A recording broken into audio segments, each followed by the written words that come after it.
Lately there's been something in the air. I still hear you through all the silence. There's been some changes in our life. I can feel. Yo, shoutout guys, another song tayo. So the title of the song is Changes from Charlie Puth. So this is our simple version, guys. At syempre meron siyang pattern. Start agad. So intro verses, these are the chords. So first chord F, and then second chord gawin natin C, simple version C, and then third chord ay B flat. So first fret gaya ng B pero first fret, okay, and then back to C. So yan ang chords ng intro at verses. In the air, there's been out of talk. So, ang strum naman, get on strumming. Down, up, down, up, down, up, down, up, down, up, down, up, okay? Down, up, down, up, down, up, down, up, down, up, down, up. Kaya na bala mag-timing, ha? Kaya na bala mag-timing. So, play natin, verse and intro. Down, up, down, up, down, up, down, up, down, up, down. Down, up, down, up, down, up, down, up, down, okay? Down, up, down, up, down. So repeat verses, and then pre-chorus. These are the chords. I'll show you first. So pakita ko muna, no, 2 lines. I still can hear you through all the silence. Then first chord, a G minor 7 or G minor, buong G minor. Pero kung gusto niyo mas maganda, remove this. Okay? Third fret yan, third fret. Okay, you can use this, and also G minor 7 for more colorful tone. Wow.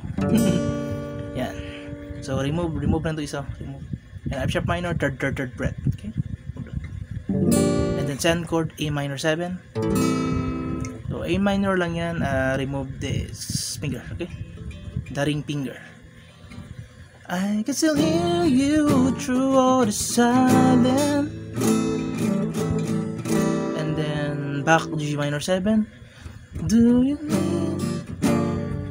Then B flat. So that is the second line or last line for the pre-chorus. Okay. So again, let's play. Then second line B flat, and then chorus and instrumental, same chords, chorus instrumental part, yung merong piano notes sa instrumental or solo. Then chorus, these are the chords, two chords only. There's been some changes in our life.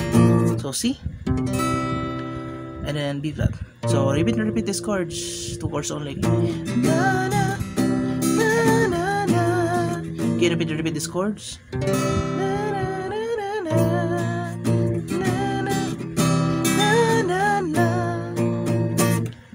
After that, repeat verse.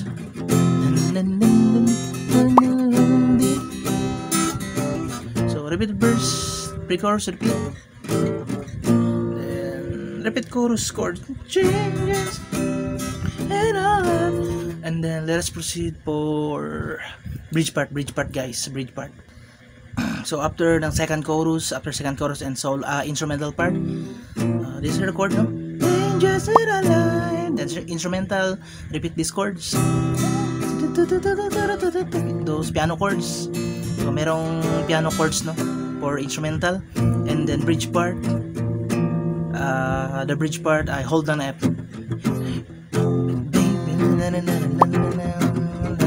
So hold on F for the bridge part. So hold on F, okay? Hold F lang, F only. Then that is the bridge part, no? Yan ang bridge part, guys. Hold down ng F. Kaya na bala mag-timing, no? After ng second chorus and solo part or instrumental part, after ng instrumental part, just hold them. Then after the bridge, repeat chorus. Changes and I love.